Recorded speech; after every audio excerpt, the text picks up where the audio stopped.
Now, when you say chef to most people, they think of this guy in a starched white jacket and a tall white hat. But here in Mexico, well, things are a little bit different.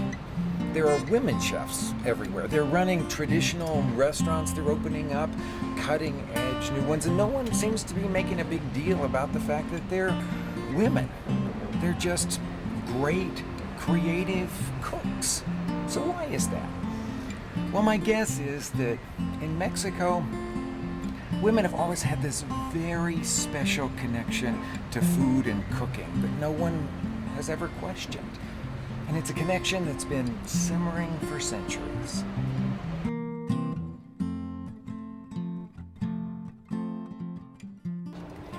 This is the Universidad del Claustro de Sor Juana Inés de la Cruz, the University of the Cloister of Sister Juana of the Cross. And it's in the ancient convent of San Jerónimo, right in the heart of Mexico City. Well, now it's a small liberal arts college with a very famous culinary program. But who was this Sister Juana? Well, when you're talking about famous women in the history of Mexican cooking, well, famous women in the history of Mexico, Sor Juana Inés de la Cruz is right up there on the list. If Aristotle had been a cook, he would have written more philosophy. That's what Sor Juana Inés de la Cruz wrote back in the 17th century. So it seems appropriate that the rooms and the hallways where she lived and wrote and studied would be filled with students who want to be part of the future of Mexican food. It seems appropriate that a woman was the force behind all of that too, because in Mexico, women have always been keeper of the flame, both literally and culturally. Because you see, Mexican restaurant cuisine here in this country has that unique quality of having grown seamlessly out of Mexican home cooking.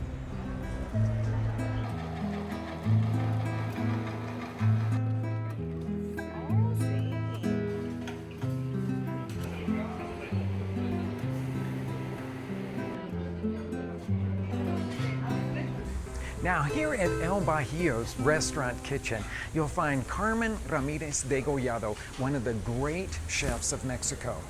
There's a lot of people, me included, that think she's one of Mexico's national treasures. And she didn't get that way by being cutting edge. In fact, it's more like keeping the flame that I was talking about before. Now, I'll take any opportunity that I have to watch her make a dish. She's just so talented, so full of life, so skillful. Carmen, ¿qué tal? ¿Cómo estás? ¿Cómo estás? Qué gusto verte en la cocina. No, pues es mi lugar, como es el tuyo. Claro, Gracias. es el nuestro, ¿no? ¿Qué estás? Carmen was just getting started with the preparations for huatape de camarón. It's a kind of herb soup, shrimp soup that comes from Tuxtla, Veracruz, near where she grew up. And it starts with a huge bunch of epazote in a pot full of water. She added some large shrimp to it. She had this gorgeous head-on shrimp and brought that to a boil. While we were waiting, we talked all kinds of ingredients, from the sad state of jalapenos not being as flavorful and spicy as they used to be, to epazote and its pungency and the right nomenclature for tomatillos.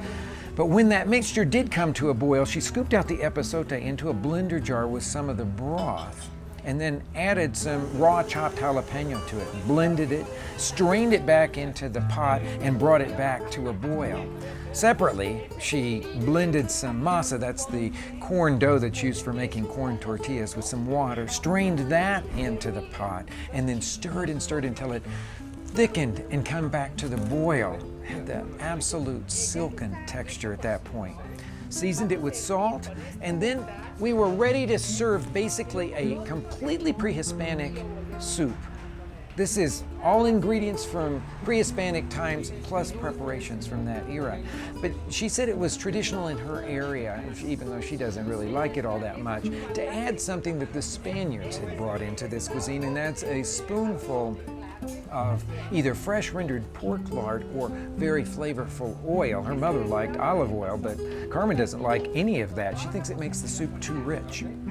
Ladled it into bowls with the beautifully poached shrimp, and we were ready to tuck in. Ya terminaste, yo creo que todo bien. Me encantó. Ay, Está yo también. picosito, pero sabroso. You know, when it comes to food, there's no better way to keep that flame alive than to pass it on to the next generation, and that's just exactly what Carmen is doing. Her daughter, Maria Teresa, went to culinary school in the United States, then came back to Mexico, and besides helping her mother here at El Bajio, she's opened this wonderful pasteleria, this pastry shop. It's called Artesanos de Dulce. And she is the spitting image of her mother. Trust me, I should know. I worked with her. Well, as I was just about to say, my daughter, Lanie, has done an internship with Carmen's daughter, Mari Tere. And I guess you could say that we're both passing on the flame at the same time. Ah, one good bite of these delicious shrimp. El famoso guatape. Carmen chose to teach Lanie how to make bocoles. It's a wonderful little appetizer, a little antojito, a little snack that they enjoy in the state of Veracruz, north of the port town of Veracruz. It starts with fresh ground corn masa. That's the same dough that you use to make corn tortillas. And then you need a little fresh rendered pork lard into it. I guess you could use oil if you wanted to. It looked like the proportions were about 1 part of the fresh rendered pork lard to 4 or 5 parts of fresh masa. Once you've got that thoroughly combined, you break off small, well, let's say about walnut size pieces, maybe a little bit bigger, and then flatten them into round cakes that are about 1.5 inches, maybe 2 inches across. Ahora los ponemos aquí. Then they go into a hot griddle and get baked until they're crusty on the outside, maybe about 2 minutes per side. And then they're ready to fill. Very simple preparation. And the cool thing is you could fill them with practically anything. You cut a pocket into them, sort of like you might cut a pocket into pita bread. And then you could spoon in some fried beans or salsa or fresh cheese. But the star of the fillings that Carmen had on hand was salpicón de jaiba. It's a fresh crab that's cooked with onions and garlic and cilantro and green chilies and some tomato for sweet, red richness. That just gets spooned into the little hot pocket of masa, and then you're ready to bite into your bocoles. Smells pretty good, huh? Oh, it smells so good. Brown butter. You know, once a week, we try to make dinner into an all-family affair. And of course, the best way to have your vote in what's on the menu is to head to the kitchen and join in all of the fun. That's why we're starting with dessert. I guess that acorn doesn't fall very far from the tree. Now, I'm chopping up some mangoes for a mango raspberry upside down cake. And it starts with mangoes, raspberries, and some browned butter here in a pan. I'm gonna tip the browned butter off. Give you the skillet back, Lanie. You can put your fruit right in there, but don't forget to spread the brown sugar all over there before you lay it in there. Now, the batter I use for this cake, it's a very simple one, very everyday. It's not very rich at all, and it starts with a combination of whole wheat flour and all-purpose flour. Of course, that makes it a little on the healthy side. 3/4 cup of each. Baking powder is 1 teaspoon, 1/4 teaspoon of baking soda, and 1/2 teaspoon of salt. I'm just gonna pick all that up and put it right into my bowl.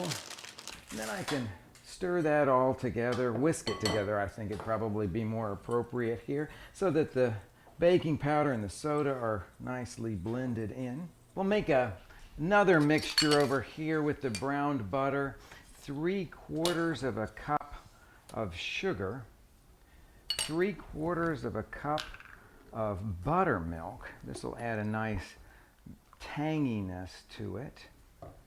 And 1 egg goes in there as well.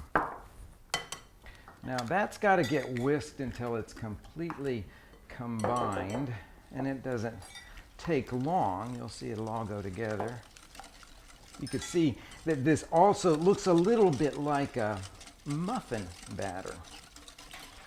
Pour the wet ingredients in on the dry ones, and then continue to whisk that until all of the dry ingredients have been moistened.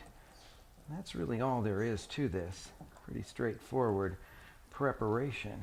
Done with the fruit. Ah, that looks very nice. Now make sure that it's all very level. It takes about 3 cups of fruit to cover the bottom of a 10-inch skillet. And you'll certainly have the best luck if you use a non-stick skillet, because we're going to bake it right there in that skillet. Very easy also. There's about 1/2 cup of brown sugar that was put over the bottom of the skillet, and you'll see how that turns out in just a second. The batter goes in right on the top and then gets smoothed evenly over the fruit. And we've got an oven heated to about 375 degrees, and that goes in there. It'll take about 35 minutes for it to bake all the way through. You want to touch it on the top and make sure that it's firm, that it's got a nice springiness to it.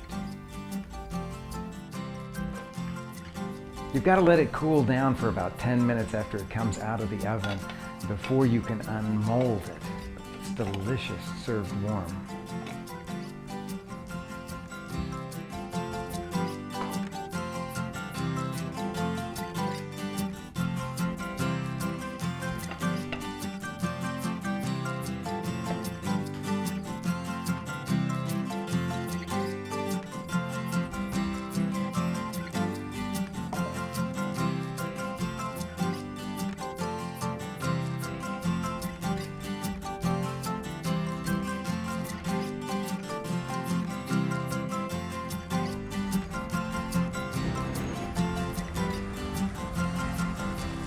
So there's this whole new wave of women chefs here in Mexico City that are stirring up Mexican food at the high end of the culinary scene.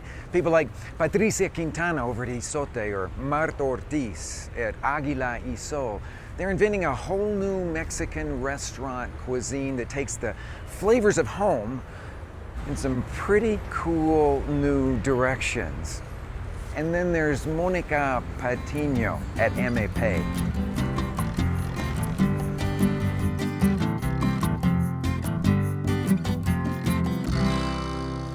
Seems like she's having the time of her life, fusing Mexican ideas with Asian ingredients. Just take a look at this soup here. Traditional crema de elote, a creamy corn soup with a little bit of curry-infused whipped cream on the top of it. It's so comforting, but it just lifts your spirits with that wonderful curry, and then some curried potato chips to munch in between bites. What about this dish here? It's a seared rare tuna with a crust of sesame seeds and a sauce that starts with 3 chilies. It's got a guajillo, an ancho, and a pasilla, dried chilies cut into rings and then sauteed with some onions. Now let me just check out the broth that's around this. The broth is infused with the flavor of those 3 dried chilies, but also with a little soy and a little epazote. Boy, that's a delicious new direction. Now,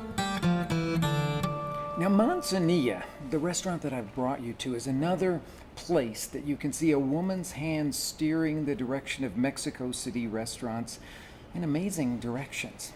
Now, that woman in question is Solange Muris, and the direction, well, it's Baja California style cuisine with super fresh ingredients. That's right. Yes, it is. Now, Solange, I've had some amazing meals here, but I always go away remembering the beautiful wine list that you've put together. First of all, I'd like to hear how you would describe the character of those fabulous boutique wines from the northern Baja that you know so well. Well, as you know, there's not much water in Baja. Right. So pretty much one of the characteristics of the wine is has a little saltiness on it. Saltiness. So I think that's one of the special part of the wines. And you kind of pick that up, don't you, in the whites especially? Yes, more in the whites. So that's why they go so good with the cultivated oysters That's from right. Baja California. And the seafood. I asked you to choose 3 of your favorite wines, and you told me that was almost impossible, but I forced you to do it. So Yes. tell us, what are the 3 wines you've selected? People always ask me, what's my favorite dish? And I say, that's like choosing my favorite child. I could never do something That's like right. that. But I forced you to do it. So what have you chosen for us? One of it is Piedra de Sol. Okay, it's made that's by this one right here. Hugo da Costa. Okay. And it's he only makes a white and a red from Casa de Piedra. Uh-huh. And this is Chardonnay. It's a few. There's not much bottles of that. I like it, but it has a lot of butter and It has a beautiful, a lot of beautiful flowers. noise, yeah. So it goes pretty good with the oysters and with fish. Okay, second wine. Second one, Tacha by Yacarata. Okay. This is made by Aborigen. Okay. It's a small production also. Okay, so it's their rosé, and it's all Grenache, or mostly Grenache. Yes, We're most not of it Grenache. quite sure. Okay, tell me about what you like about this wine. I love Grenache. Mm-hmm. And this has a lot of dry fruit, I think. Yeah. More like cranberries and apple. So it goes very good too, because it's not sweet. I It's don't not like sweet wines. No, for food. For food. Okay, That's third right. wine. And What the is third it? one is Viñas Pilluan. Okay. It's Zinfandel. Has a Yes. little bit of Merlot and a little bit of Zinfandel. I think Zinfandel goes pretty well with Mexican food because Chile and Zinfandel, they are marriage. Go perfectly am so together. in agreement with you. It is so beautiful. So this wine goes very, very well with the mole or with something spicy. Okay. Okay, now. I like this one. It is a beautiful wine. It's not too big, No. but it's got all the concentration of fruit. It's absolutely spectacular. It's so beautifully balanced. And this is a very small production also. It's only like 500 bottles. So it's not much, but we try to keep the list from very good quality wines. Very good quality wines, Yes. and there's Mexican. probably and Mexican Yes, wines. Mexican Now, wines. most of you probably don't even think about Mexico as being wine country, but up there in northern Baja California, there's over 20 of boutique wineries now. Yes. And they're producing some amazing quality. The Qualities. unfortunate thing for us in the United States is we don't get very much of Yes. it. That's But the little bad by thing. little, it's so you gonna got to come to happen. Mexico City, come to Manzanilla, and you'll have this great experience looking over a list that is specializing in Mexican wine. Thank you very much. You're welcome. Lanie, will you please microwave this spinach for a couple of minutes just to wilt it, poke a few holes in the top of it there? Will do. We've got to get on with this preparation of the main course here. Now what I'm going to do is to roast some poblano chilies directly over the heat here. Highest flame that I can get, turning them until they're completely blackened and blistered all over. We want to put them into a bowl and then cover them with a kitchen towel. Let them steam in there for a few minutes so that the skin will soften nicely. What should I do with this? Just set it down right here. Uncover it so that it'll start to cool off nicely. And then if you could help me out, please. Sure. Cleaning these poblanos. Now, Okay. what she's going to be doing is to rub off all that blackened skin and then tear them open and pull out the seed pod and rinse off any little stray seeds or bits of skin. Now, what I'm going to do here while she's preparing that is to saute some halved cloves of garlic in a little pool of olive oil until they're nice and browned.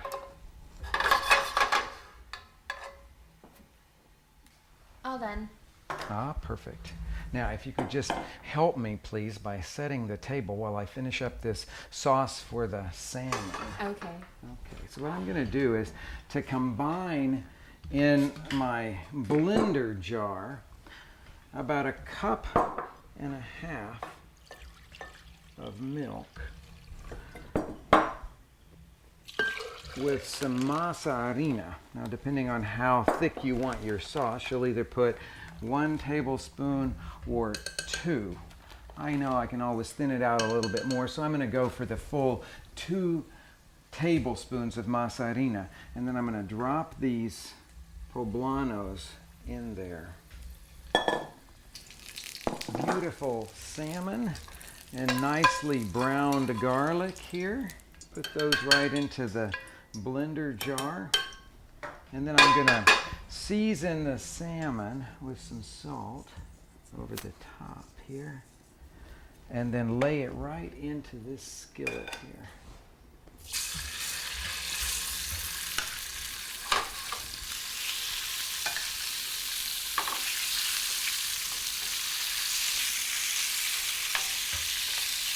Now while that's cooking, I'm going to blend all of the ingredients.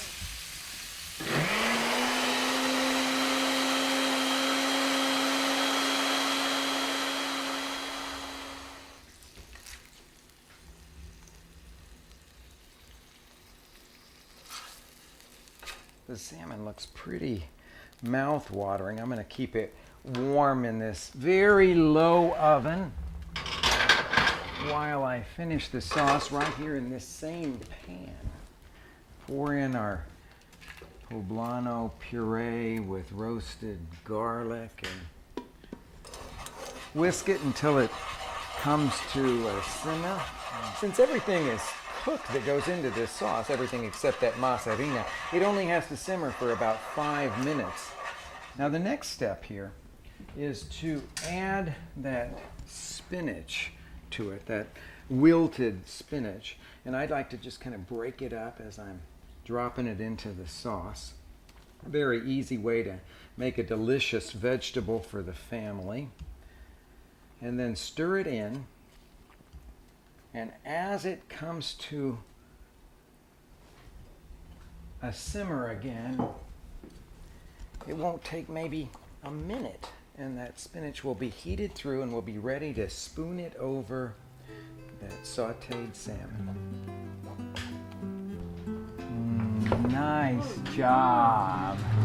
You know, this is just another thing I love about Mexican food. It's family food, kept alive by the mayores and made fresh by generations of moms and daughters. Hey, I propose a toast to my 2 favorite women chefs. Actually, we prefer to be called chefs. Cheers!